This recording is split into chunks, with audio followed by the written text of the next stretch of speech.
Hello everyone, welcome to Nalanda IAS academy. और चलिए चलते हैं पार्ट 6 की तरफ, आपकी 7th की एनसीईआरटी बुक भूगोल की। ये जो चैप्टर है ये है प्राकृतिक वनस्पति एवं वन्य जीवन। तो यहाँ हम प्राकृतिक वनस्पति और वन्य जीवन के बारे में पढ़ेंगे। देखिए यहाँ सबसे अच्छी बात पता है क्या है कि यहाँ पर ना जो भी ये स्टार्ट करते हैं नॉर्मल बच्चों की तरह स्टार्ट करते हैं कि भाई एक बच्चा कैसे बात करता है। तो जैसे यहाँ सलीमा के बारे में बताया है, तो सलीमा क्या कह रही है? सलीमा कहती है कि मतलब सलीमा जो है ना आपकी गर्मी की छुट्टियों में ये ग्रीष्म शिविर में गई थी और बहुत उत्साहित थी। तो अपने सहपाठियों के साथ वो कहाँ गई? वो हिमाचल प्रदेश में मनाली को देखने गई थी। उसे सब स्मरण था कि बस जैसे जैसे ऊपर चढ़ाई पर जाती जा रही थी, जो स्थलाकृतियां हैं और जो प्राकृतिक वनस्पति है वहाँ पर, वो देखकर वो काफ़ी हैरान थी कि किस तरह से इसमें देखने में आपको चेंजेस मिल रहे हैं। तो वही वो यहाँ पर बता रहे हैं कि गिरिपाद में स्थित शाल एवं सागवान के घने वन धीरे धीरे अदृश्य हो गए और जैसे जैसे आप ऊपर जाते गए ना तो पर्वतों की ढलानों पर पतली नुकीली पत्तियों और शक्वाकार वितान लंबे वृक्ष दिखने लग गए, है ना। तो ये क्या है? ये चेंजेस हैं कि जैसे जैसे जैसे मान लीजिए कि आपका ये पहाड़ है, तो पहाड़ के नीचे से जैसे जैसे आप ऊपर की तरफ आएंगे तो आपको इस तरह से चेंजेस देखने को मिलते हैं, परिवर्तन देखने को मिलते हैं। तो क्या था, जो शाल और सागवान थे उसकी जगह किसने ले ली? तो पतली नुकीली पत्तियों वाले आपके पेड़ों ने ले ली। शंकुधारी वृक्ष जिनको कहते हैं उन्होंने ले ली। तो उसे पता चला कि वो क्या है, वो शंकुधारी वृक्ष थे। लंबे वृक्षों पर उसने लाल लाल खिले हुए फूल देखे। अब ये जो लाल फूल थे ये क्या थे? तो ये रोडेडोड्रॉन थे। क्या थे? रोडेडोड्रॉन के फूल थे। मनाली से आगे जब वो रोहतांग दर्रे तक के रास्ते में उसने क्या देखा कि भूमि छोटी छोटी घास और कुछ स्थानों पर बर्फ से ढकी थी। मतलब जो पेड़ थे अब उनकी जगह कैसे हो गई? अब उनकी जगह घास के मैदानों ने ले ली है। और आगे जाके उसने क्या देखा कि वो बर्फ से ढकी हुई है। अब यहाँ पर आपको रोडेड्रॉन के फूल भी दिखा दिए हैं, तो आप इसको ज़रा अच्छे से देख लें। सलीमा के अवलोकन से आप क्या अनुमान लगा रहे हैं? तो वो यही पूछते हैं और आप क्या देखेंगे कि सलीमा के अवलोकन से हम अनुमान लगा सकते हैं कि स्थल की ऊंचाई एवं वनस्पति की विशेषताएं एक दूसरे से संबंधित हैं। ऊंचाई में परिवर्तन जैसे जैसे होता जाता है, जलवायु में भी परिवर्तन होता जाता है। और जैसे जैसे जलवायु में परिवर्तन होगा तो जो प्राकृतिक वनस्पति जो आपको दिखती है उसमें भी आपको बदलाव देखने को मिलता है। तो वही ये कह रहे हैं कि स्थल की ऊंचाई एवं वनस्पति की विशेषताएं एक दूसरे से संबंधित हैं। कैसे संबंधित हैं?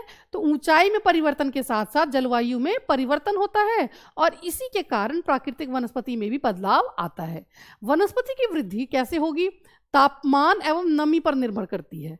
वनस्पति की जो आपकी वृद्धि है वो तापमान और नमी पर निर्भर करती है। इसके अलावा ढाल कैसी है, मिट्टी की परत की मोटाई कैसी है, ये भी वो कारक हैं जिन पर आपकी वनस्पति की वृद्धि निर्भर करती है। तो तापमान, नमी, ढाल और मिट्टी की परत, तो इन घटकों में अंतर के कारण किसी स्थान की प्राकृतिक वनस्पति की सघनता मतलब कितना डेंस होगा एवं प्रकार में भी परिवर्तन होता है। तो स्थान जैसे जैसे चेंज वैसे प्राकृतिक वनस्पति की डेंसिटी यानी कि सघनता और उसके टाइप यानी कि प्रकार में भी परिवर्तन आपको देखने को मिलता है। आमतौर पर जो प्राकृतिक वनस्पति है ना, हम इसको 3 श्रेणियों में वर्गीकृत करते हैं। लेकिन इससे पहले मैं चाहूंगी कि हम ये वाला बॉक्स देख लें जो ये कह रहे हैं कि आओ कुछ करके सीखे। तो सलीमा की तरह जब आप किसी नए स्थान पर जाते हो तो वहाँ जो वनस्पति पाई जाती है, वहाँ जो विभिन्न प्रकार की प्राकृतिक वनस्पति जो आपको मिलती है, क्या आप उसे ध्यान से देखते हो? क्या आपने उन कारकों पर विचार किया कि जिस कारण ये वनस्पतियाँ वहाँ पर पैदा हुई हैं?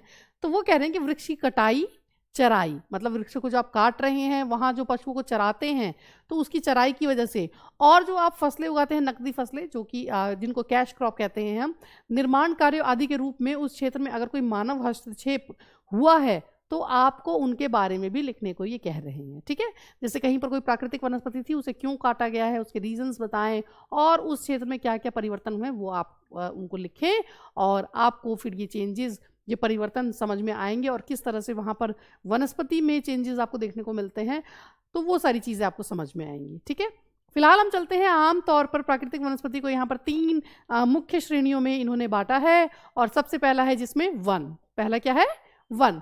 अब ये वन क्या है? तो देखो जी, जो वृक्षों के लिए उपयुक्त तापमान एवं परिपूर्ण वर्षा वाले क्षेत्रों में उगते हैं। जहाँ बारिश खूब होगी और तापमान मतलब जो प्रॉपर आपको जो वहाँ पर तापमान मिलना चाहिए जिससे कि वहाँ पर कोई चीज़ ग्रो कर सके, अगर वो चीज़ें आपको मिलती हैं तो वहाँ क्या होता है, वन क्रिएट हो जाते हैं। इन कारकों के आधार पर क्या होगा कि मतलब तापमान अच्छा होना चाहिए, बारिश अच्छी होनी चाहिए, तो जहाँ पर भी ऐसा है तो वहाँ पे डेंस होंगे, उससे कम होगा कंपैरेटिवली तो वहाँ पर फिर क्या है वो उससे थोड़ा सा दूर दूर वाले होंगे, तो वही वो कह रहे हैं कि खुले वन भी वहाँ पर विकसित होते हैं। ठीक है, तो मेन क्या है, तापमान और वर्षा। अब बात करते हैं घास के मैदान की, यानी कि घास स्थल की। सेकंड जो कैटेगरी है वो क्या है, घास स्थल। तो घास स्थल कहाँ पर होगा, जहाँ पर मध्यम वर्षा हो रही है, जहाँ पर खूब होती है वहाँ पर वन होते हैं, और जहाँ पर उससे कम यानी कि मध्यम वर्षा है तो वहाँ पर क्या होते हैं, आपके घास के मैदान होते हैं। और तीसरा है कांटेदार झाड़ियाँ। अब कांटेदार झाड़ियाँ कहाँ होगी, जहाँ बारिश न के बराबर हो रही है ना। तो कांटेदार झाड़ियां क्या है, कांटेदार झाड़ एवं झाड़ियां केवल शुष्क क्षेत्रों में पैदा होते हैं। शुष्क क्षेत्र किसे कहते हैं, जहां बारिश कम होती है। तो यहाँ अब सलीमा के पास हम आ जाते हैं। सलीमा हिमालय की यात्रा का अपना अनुभव अपने पिता को बता रही है। तो उसके पिता विश्व के विभिन्न स्थानों पर ना जा चुके थे, तो उन्होंने सलीमा को विभिन्न महाद्वीपों के विभिन्न भागों में पाई जाने वाली विविध प्रकार की वनस्पतियों के बारे में बताया। उन्होंने उपध्रुवीय प्रदेशों में शंकुधारी वन, रेगिस्तानों में कांटेदार झाड़ियां और आर्द्र प्रदेशों में घने उष्णकटिबंधीय दृढ़ काष्ठ वनों के बारे में कई अन्य जानकारियां सलीमा को दी। तो सलीमा समझ गई, क्या समझ गई कि हिमालय के क्षेत्रों में लगभग सभी प्रकार की वनस्पतियां हमने देख ली, मतलब उसने देख ली थी, जो भूमध्य रेखा से ध्रुव की ओर जाने पर मिलती है। तो जैसे जैसे आप भूमध्य रेखा से ऊपर ध्रुव की तरफ जाते हैं ना, तो वैसे ही आपकी वनस्पति जो आपको मिलती है उसमें भी आपको परिवर्तन देखने को मिलता है। और इसी तरह का कुछ परिवर्तन जो है आप हिमालय में यहाँ गिरिपाद से लेके जैसे जैसे ऊपर की तरफ जाएंगे तो आपको वनस्पति में परिवर्तन देखने को मिलेगा, जो कि सलीमा ने देखा था। मैं उम्मीद करती हूँ कि ये पॉइंट आपको समझ में आया होगा, और इसीलिए ये आपकी इंडिया की खूबसूरती है कि इंडिया में आपको हर चीज़ देखने को मिलती है। आप इंडिया में मरुस्थल देख सकते हैं, आप हमारे इंडिया में जो है यहाँ पर तटीय प्रदेशों को देख सकते हैं, समुद्र देख सकते हैं, खूबसूरत नदियाँ देख सकते हैं, और यहाँ पर आपको क्या मिलेगा, तो पहाड़ भी मिलेंगे, पठार भी मिलेंगे। तो यही हमारे भारत की खूबसूरती है।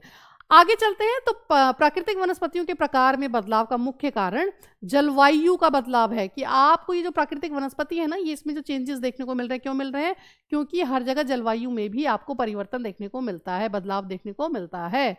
अब ये कह रहे हैं कि आइए हम विश्व की विभिन्न प्रकार की प्राकृतिक वनस्पतियों, उनके गुण और वहाँ प्रवास करने वाले वन्य जीवों की जानकारी प्राप्त करें। तो चलिए सबसे पहले हम वन देख लेते हैं कि कहाँ पर कैसे वन मिलते हैं। उससे पहले मैं चाहूँगी कि हम ज़रा ये देख लें कि क्या आप जानते हो कि ब्राज़ील के उष्णकटिबंधीय सदाबहार वन इतने विशाल हैं कि ये पृथ्वी के फेफड़े की तरह प्रतीत होते हैं, और इन्हें वर्ल्ड के लंग्स कहा जाता है, पृथ्वी के फेफड़े कहा जाता है। तो ये ज़रा ध्यान रखें क्यों कहा जाता है। तो चलिए ज़रा देख लेते हैं उष्णकटिबंधीय सदाबहार वन को, क्योंकि वहाँ पर ब्राज़ील में आपको यही देखने को मिलते हैं। तो इन वनों को उष्णकटिबंधीय वर्षा वन भी कहते हैं। क्या कहते हैं, उष्णकटिबंधीय सदाबहार वन कहें या उष्णकटिबंधीय वर्षा वन कहें, बात एक ही है। चित्र 6.1 में आप इसको देख भी सकते हैं। ये घने वन ना भूमध्य रेखा एवं उष्णकटिबंध के पास पाए जाते हैं। कहाँ मिलते हैं, भूमध्य रेखा एवं उष्णकटिबंध के पास पाए जाते हैं। ये क्षेत्र बहुत गर्म होता है और पूरे वर्ष यहाँ अत्यधिक वर्षा भी होती है, एक तो गर्मी और वर्षा।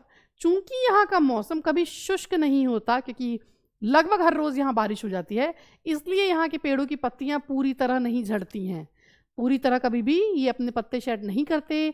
इसीलिए इन्हें सदाबहार कहते हैं कि ये आपको हमेशा हरे भरे दिखाई देते हैं।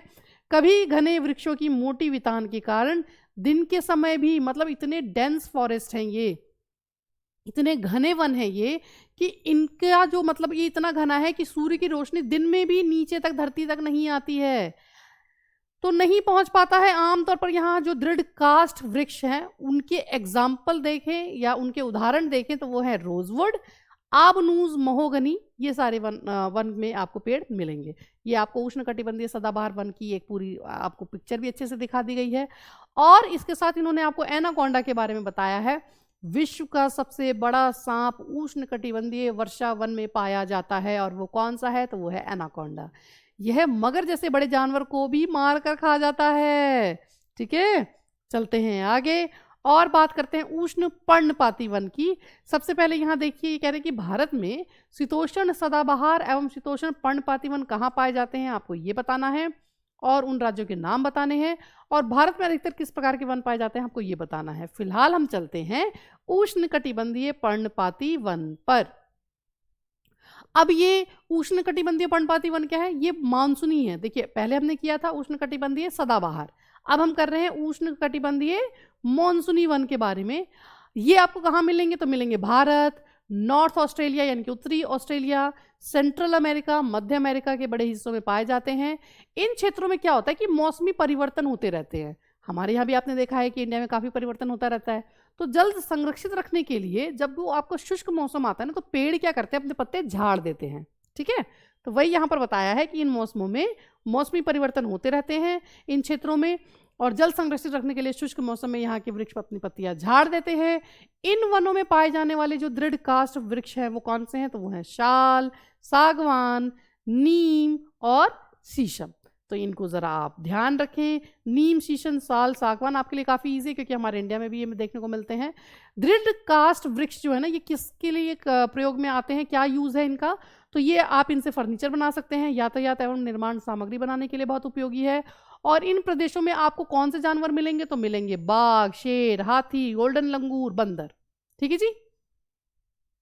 अब यहाँ आपको बाघ भी दिखा दिया है, फिर आपको गोल्डन लंगूर भी दिखा दिया है, और हम चलते हैं आगे शीतोष्ण सदाबहार वन पर। अब शीतोष्ण जो पहले हमने उष्णकटिबंधीय किया था, अब हम शीतोष्ण सदाबहार वन कर रहे हैं। ये आपको कहाँ मिलेंगे, तो ये जो शीतोष्ण सदाबहार वन है ना, ये आपको मध्य अक्षांश के तटीय प्रदेशों में स्थित है। कहाँ पर, मध्य अक्षांश के तटीय प्रदेशों में स्थित हैं। ये सामान्यतः महाद्वीप के पूर्वी किनारों पर पाए जाते हैं। जो भी महाद्वीप है उसका जो ईस्टर्न वाला है ना, जो आपका जैसे मान लीजिए महाद्वीप है, इसके ईस्टर्न वाले पार्ट में आपको ये देखने को मिलेंगे। जैसे साउथ ईस्ट अमेरिका कहाँ मिल रहा है, दक्षिण पूर्व अमेरिका में, साउथ चाइना में, साउथ ईस्ट ब्राज़ील में। तो हिंदी में दक्षिण पूर्व अमेरिका, दक्षिण चीन, दक्षिण पूर्वी ब्राज़ील में आपको ये देखने को मिलता है। यहाँ आपको कौन से जो पेड़ हैं देखने को मिलेंगे, बांज, चीड़, यूकेलिप्टस आपको देखने को मिलते हैं। और बांज, चीड़, ओके, यूकेलिप्टस जैसे दृढ़ और मुलायम दोनों प्रकार के आपके पेड़ यहाँ पर पाए जाते हैं। तो ये था शीतोष्ण सदाबहार वन। जगह याद रखना कौन कौन सी है, south east America, south China, south east Brazil. ठीक है, ओके। चलते हैं आगे और बात करते हैं शीतोष्ण पर्णपाती वन की। अब ये कहाँ मिलेगा, तो जो उच्च अक्षांश है ना, ऊपर वाले जो आपके अक्षांश हैं कि और बढ़ने पर अधिक शीतोष्ण पर्णपाती वन मिलते हैं।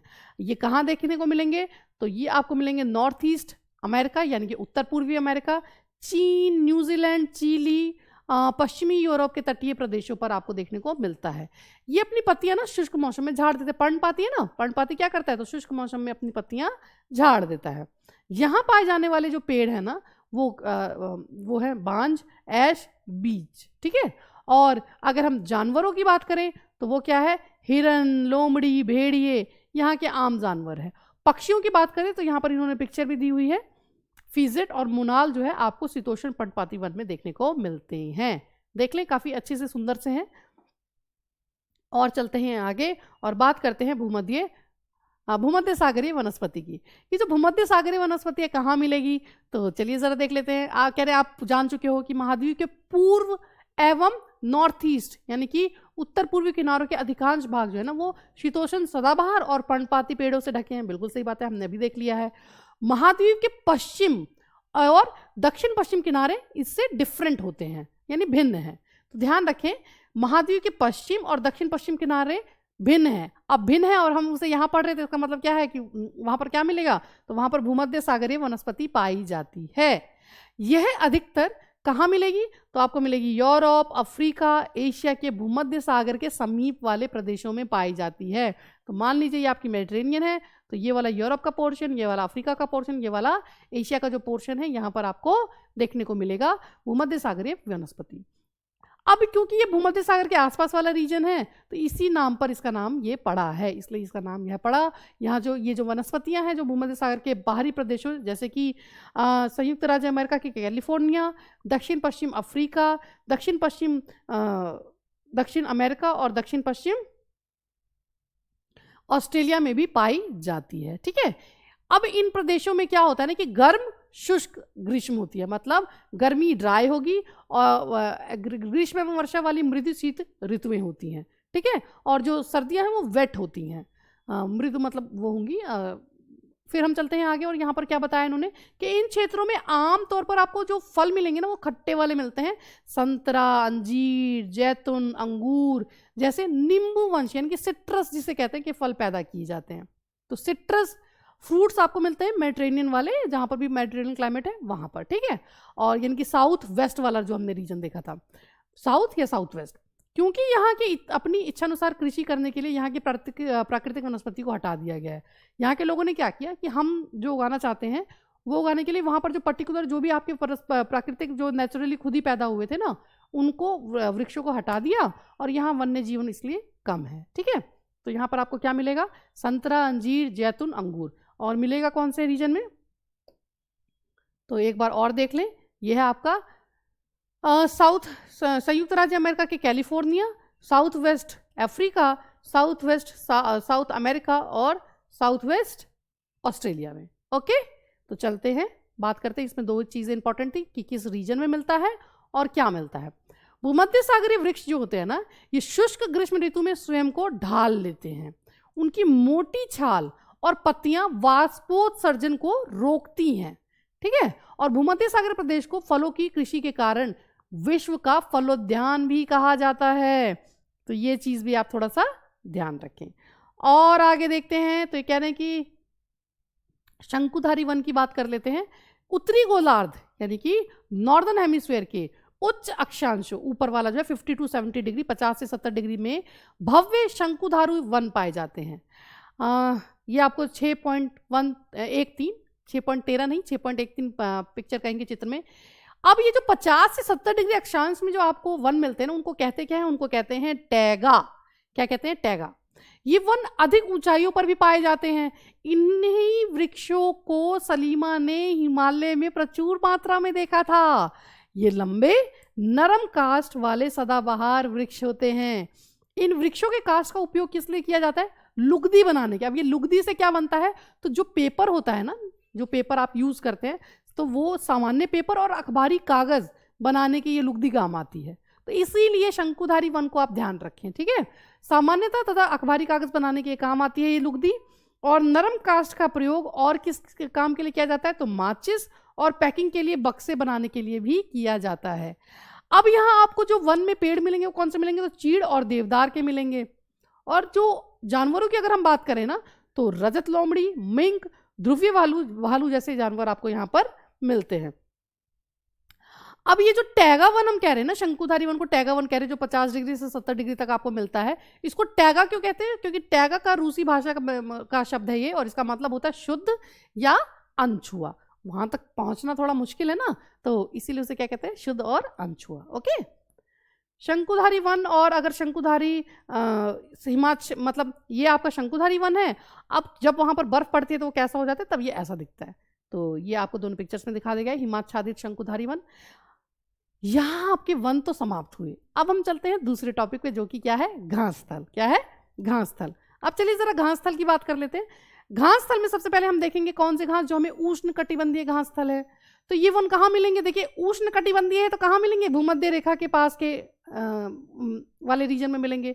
तो ये वन भूमध्य रेखा के किसी भी तरफ उग जाते हैं और भूमध्य रेखा के दोनों ओर से उष्ण कटिबंधीय क्षेत्रों तक फैले हैं।